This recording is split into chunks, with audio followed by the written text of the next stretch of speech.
Bharatiya Janata party ने वक्फ अधिनियम संशोधन को लेकर अल्पसंख्यक समुदाय में जागरूकता फैलाने की योजना बनाई है। पार्टी के पश्चिमी उत्तर प्रदेश अध्यक्ष सत्येंद्र सिसोदिया ने सोमवार को मुजफ्फरनगर में आयोजित एक कार्यशाला में स्पष्ट किया कि वक्फ अधिनियम संशोधन को लेकर समाज में फैलाई जा रही भ्रांतियों को दूर करने के लिए भाजपा अभियान चलाएगी। उन्होंने कहा कि प्रधानमंत्री नरेंद्र मोदी ने स्पष्ट रूप से आश्वस्त किया है कि वक्फ की जिस भूमि पर धार्मिक स्थल जैसे मस्जिद, मदरसा, कब्रिस्तान या फिर अस्पताल आदि मौजूद हैं, उन्हें किसी प्रकार की क्षति नहीं पहुंचाई जाएगी और न ही उनमें कोई परिवर्तन किया जाएगा। सिसोदिया ने कहा कि वक्फ बोर्ड की संपत्तियां जनता के कल्याण के लिए हैं, लेकिन कुछ लोगों ने इन संपत्तियों का निजी हितों के लिए दुरुपयोग किया। नरेंद्र मोदी जी के पास में वक्फ को लेकर अनेकों शिकायतें लगातार विभिन्न प्रांतों से वक्फ के द्वारा लगभग 52,000 से अधिक ऐसी संपत्तियां हैं जिस पर वक्फ के द्वारा अपना मालिकाना हक बताया गया और उन संपत्तियों के मालिकों के द्वारा बार बार ये प्रयास किया गया कि ये संपत्ति हमारी है और हम इनके दस्तावेज भी प्रस्तुत कर रहे हैं, तब भी इस संपत्ति को वक्फ बोर्ड, वक्फ ट्रिब्यूनल हमारे पक्ष में नहीं कर रहा। इस कारण से देश के यशस्वी प्रधानमंत्री ने लगभग ऐसे 52,000 से अधिक लोगों की शिकायतों के आधार पर इस वक्फ बिल में संशोधन का प्रस्ताव संसद में प्रस्तुत किया। उस प्रस्ताव को लोकसभा से, राज्यसभा से पास होने के बाद में, अधिनियम बनने के बाद में भी हमारी सरकार की मंशा ये है कि हम इस अधिनियम के बारे में आम जनमानस को जगाने का, बताने का काम करें कि ये अधिनियम क्यों आवश्यक है। इस अधिनियम में जो 2013 में जो संशोधन हुआ, उसमें वक्फ को अनैतिक रूप से अधिक अधिकार दे दिए गए, उन अधिकारों का दुरुपयोग हो रहा था।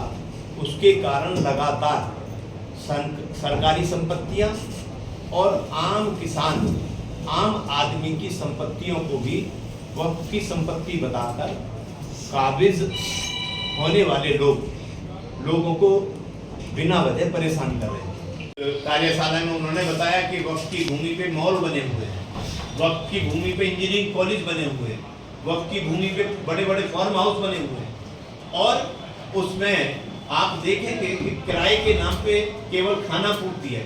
उदाहरण के रूप में बताना चाहता हूँ कि जो मॉल, आपके यहाँ भी मॉल है, आप समझ सकते हैं कि मॉल में जो दुकान का किराया क्या होगा। जो हैदराबाद में मॉल है ओवैसी का, उसमें वो वक्फ की दुकान का किराया जो आम आदमी से, जो दुकानदार जो उसमें दुकान करता है उससे लाखों रुपए वसूलते हैं और वक्फ को जो उसका किराया जमा करते हैं 60 रुपए दुकान के हिसाब से जमा करते हैं। तो आप समझ लीजिए 1 लाख रुपए के किराया ले रहे हैं और 60 रुपए वक्फ को जमा कर रहे हैं। तो ये ऐसे मगरमच्छ हैं जिन्होंने वक्फ की भूमि का दुरुपयोग करके धन अर्जित करने का काम किया है। और केवल ओवैसी जी नहीं है, मल्लिकार्जुन खड़गे जी भी ऐसे हैं जिनके पास में 250 से अधिक संपत्ति वक्फ की हैं जिस पर वो काबिज हैं। ऐसे अनेकों लोग हैं, इन्होंने वक्फ की भूमि से धन अर्जन करने का माध्यम बनाया है और जो सरकार चाहती है वक्फ की भूमि से आमदनी अधिक हो और उस आमदनी को देश के गरीब मुसलमान के ऊपर खर्च किया जाना चाहिए। इसको मुझे पूर्ण विश्वास है कि सुप्रीम कोर्ट भी संसद के द्वारा पास किए हुए संशोधन बिल को सहमति प्रदान करें। अध्यक्ष जी, आप मुजफ्फरनगर में हैं, तो यहाँ से कोई ऐसी लिस्ट तैयार की गई है आपके कार्यकर्ताओं और पदाधिकारियों द्वारा जो वक्फ की संपत्ति पे काबिज हो, कोई किसी ने कब्जा किया हो? मैं मुजफ्फरनगर के बारे में तो नहीं बता सकता हूँ, मुजफ्फरनगर के बारे में इसमें, लेकिन इसमें मैं इतना बताता हूँ कि शिकायतें मुजफ्फरनगर की भी हैं, केस मुजफ्फरनगर के भी हैं। आपके संज्ञान में होगा कि सैकड़ों की संख्या में मुजफ्फरनगर के भी ऐसे केस हैं जो वक्फ में विवाद जिनके लंबे समय से पड़े हुए हैं। तो वो लखनऊ की अभी एक खबर आई थी कि यूपी में दूसरे नंबर पर है मुजफ्फरनगर, जो जिस उपयोग के लिए भूमि वक्फ की गई थी उससे इतर दूसरे जो है रूप में व्यावसायिक उपयोग उनका किया गया है। ये सच्चाई और है। प्रदेश के पहले नंबर का वक्फ वो मुजफ्फरनगर का है, अजमत अली वक्फ, सबसे बड़ा वक्फ जिसे कहा जाता है, जी या फिर प्रदेश के 3 बड़े वक्फ में से एक है। तो आप जैसे पश्चिम के अध्यक्ष हैं, तो इन जिलों में आपके जो आते हैं, जिनको आप गवर्न करते हैं, तो कितनी संपत्तियां हैं ऐसी, कितनी नहीं है, उसी सवाल में से एक बात है ये। क्योंकि वक्फ बोर्ड के द्वारा हमें जो कागजात हम चाहते हैं वो उपलब्ध नहीं हो पा रहे हैं। जिनके मुकदमे हैं, हाँ। उनके मुकदमों के आधार पे हर जिले में हम सूचीबद्ध करा रहे हैं। हाँ। किस जनपद में ऐसे कितने विवाद हैं, हाँ। जो सूची हमारे लोगों नहीं, ने ये आप बात कैसे कह सकते हैं कि भाई सरकार आपकी है, अधिकारी आपके हैं, आपको सूची उपलब्ध नहीं करा रहे हैं। एक आम वकील के द्वारा मैं आपको 5000 की सूची दिलवाता हूँ, यही मुजफ्फरनगर मैं की ये कहना चाहता 5000 संपत्तियां हैं। हूं, वक्फ का विषय इसलिए है जी। कि जो वक्फ के माफिया हैं वो अंदर तक घुसे हुए हैं। अब आपको ये जो 52,000 का मैंने आंकड़ा दिया है, ये तो पूरे देश का हुआ ना? ये पूरे देश का अर्जित किया है। तो इसमें से अब हम हर जनपद का प्रदेश में कितना है, जैसे आपको बताना चाहता हूँ। कहते हैं कि जैसे मुजफ्फरनगर में शिव चौक है, या इमरान मसूद कहते हैं कि राम मंदिर में मुझे भी आप मेंबर बना दीजिए उसके ट्रस्ट में। तब इसका जवाब क्या है भाजपा के पास? हम ये कहना चाहते हैं कि एक जो आज तक जो मैं विषय था आपके सम्मुख रखा मैंने, कि इस बोर्ड में यदि 12 के 12 लोग मुस्लिम हैं और किसी हिंदू की जमीन का विवाद है, किसी हिंदू की जमीन को वक्फ की जमीन घोषित किया गया है, वो जब उनके सम्मुख जाएगा तो उनकी पैरोकारी उस बोर्ड में रखने वाला कोई व्यक्ति है क्या? बिंब संख्या के आधार पे वो एक ट्रस्ट, हम धार्मिक ट्रस्ट की बात नहीं कर रहे हैं, ठीक है। वो राम मंदिर धार्मिक ट्रस्ट है। आप एक बात ये धार्मिक ट्रस्ट नहीं है जी। सिसोदिया जी, एक बात बताइए, आपने बताया कि सरकारी जमीन पर भी अवैध कब्जे करके वक्फ घोषित कर लिया गया है। जी। सरकार के पास इतनी सारी मशीनरी है, इतने सारे जांच के अधिकारी हैं कि सरकारी जमीन खाली नहीं हो सकती है। चल रहा है। सरकारी जमीन का रिकॉर्ड चल नहीं है उनके रहा है। पास, नहीं, सरकारी जमीन का रिकॉर्ड नहीं है। मैं आपको ये कह रहा हूँ कि वो तो अपना कागज, जहां अब तक यही तो संकट आ रहा था कि हम अपना कागज दिखा रहे हैं, हमारा वकील डीएम एसडीएम के माध्यम से उसको प्रस्तुत करता है, और उसको जो सुनने वाला बोर्ड है वो उसको सुनने को तैयार नहीं था। वो बहुमत के आधार पे 12 के 12 सदस्य ये कह देते थे कि ये जमीन ऐसे नहीं ऐसे है, तो वो पेंडिंग जो पड़े हैं 52,000 केस ऐसे ही तो पड़े हैं जी। नहीं, मैं बात सरकारी की कर रहा हूँ। सरकारी जमीन को अगर किसी ने इलीगल तरीके से वक्फ घोषित किया है, क्या सरकार के पास कोई रिकॉर्ड नहीं है? लंबा प्रोसीजर इतना है उसका। नहीं, बात प्रोसीजर की मैं कर ही नहीं रहा। हाँ। सरकार के पास बंजर की भूमि है, तालाब की भूमि है, चारागाह की भूमि है, इसका रिकॉर्ड है या नहीं है? मेरी बात सुनो, जो इसके लिए तो बाकायदा राजस्व परिषद बना हुआ, उनके पास अभिलेख है, सब कुछ है उनके पास। शत्रु संपत्ति है, शत्रु संपत्ति है, वो भी सरकारी जमीन हो गई जी। मान ली मैंने बात आपकी मान ली। उसके जैसे मुजफ्फरनगर में एक बंजर भूमि पे कॉम्प्लेक्स बना हुआ है, 20 दुकानें बनी हुई है, क्या अधिकारियों पे उसका रिकॉर्ड नहीं है? संपत्ति का बंजर भूमि कहाँ पर है, कहाँ नहीं है, वो प्रस्तुत करना, या ऐसा कागज जो इसकी सेना की भूमि है जी, ऐसे विवाद अधिक है सरकारी संपत्ति के। मेरा कहना ये, जिसमें पेचीदगी है उन पे उन्होंने कब्जा किया है। नया संशोधन गरीबों और पसमानदा तबके के लोगों को सशक्त बनाने के उद्देश्य से लाया गया है।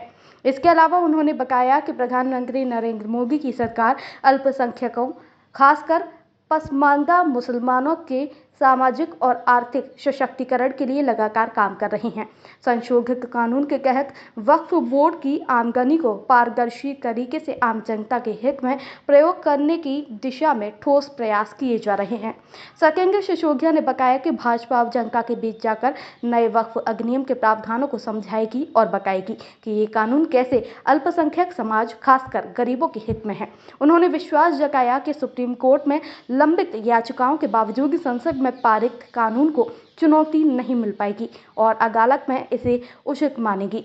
इसके अलावा उन्होंने कहा कि भाजपा किसी भी धार्मिक स्थल को नुकसान नहीं पहुंचाना चाहती है और संशोधित कानून पूरी तरह से अल्पसंख्यकों के हित में है। आज मुजफ्फरनगर वक्फ अधिनियम संशोधन के विषय को लेकर आज मैं मुजफ्फरनगर आया था। आज एक हमारी कार्यशाला थी। माननीय यशस्वी प्रधानमंत्री नरेंद्र मोदी जी के नेतृत्व में केंद्र के परिषद ने वक्फ अधिनियम संशोधन बिल पास किया है, उसके विषय को लेकर आज भारतीय जनता पार्टी के सभी कार्यकर्ताओं के साथ में, अल्पसंख्यक मोर्चे के सभी पदाधिकारियों के साथ में, अल्पसंख्यक समाज के प्रबुद्ध जनों के साथ में आज वार्ता हुई और इस वक्फ के संशोधन अधिनियम के बारे में अवगत कराया। मैंने बताया कि देश के यशस्वी प्रधानमंत्री माननीय नरेंद्र मोदी जी अल्पसंख्यक समाज के हितों के लिए काम कर रहे हैं। जो पसमानदा समाज लंबे समय से पिछड़ा हुआ था, जिसको कोई लाभ नहीं हो रहा था, उसके हितों की चिंता नहीं हो रही थी, इस अधिनियम के माध्यम से, संशोधन बिल के माध्यम से उस पसमानदा समाज को लाभ मिलेगा। अल्पसंख्यक समाज के, मुस्लिम समाज के गरीबों के हितों की रक्षा होगी। ये वक्फ बोर्ड की जो संपत्ति है, अकूत संपत्ति है, इससे जो लाभ होना चाहिए वो लाभ नहीं मिल रहा था। कुछ लोग उस पे गिद्ध की तरह नजर रखे हुए थे, अपनी तो कमाई कर रहे थे, वक्फ बोर्ड की कमाई नहीं हो रही थी। यदि वक्फ की कमाई होगी, उस बोर्ड की कमाई होगी, तो आम जनता के लिए, गरीब के हितों में वो पैसा लगेगा।